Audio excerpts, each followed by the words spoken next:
Hi everyone, welcome back to my channel. I'm back with another tutorial video for you guys today, and in today's video I'm going to show you how you can register for your WorldRemit account. So if you've been looking for a quick, simple and a secure way in order to send money and to pay your hospital bills, tuition fees, as well as send money internationally with extremely low fees and guaranteed exchange rates, WorldRemit is the proper app for you. If you want to get registered for the account, stick with me till the end of this video to figure out how that can be done. So for this, first of all, make sure that you've already downloaded the WorldRemit app on your mobile device and then open up the app. After you open up the app, you will land on an interface like this. Here you can see the Get Started button. Tap on the Get Started in order to register for your account. After you tap on the Get Started button, now what you have to do is you'll have to enter your country in this section. It means where would you like to send money from. So select a particular country over in this section, and then what you have to do is, in order to create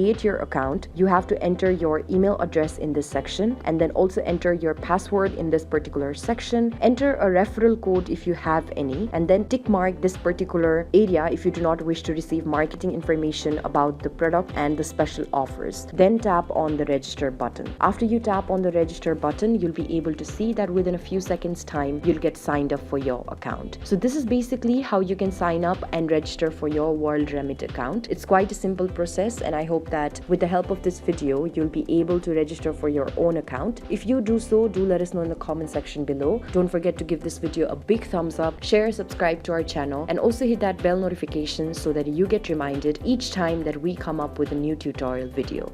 Thank you for watching, you guys. I'll see you around in the next video.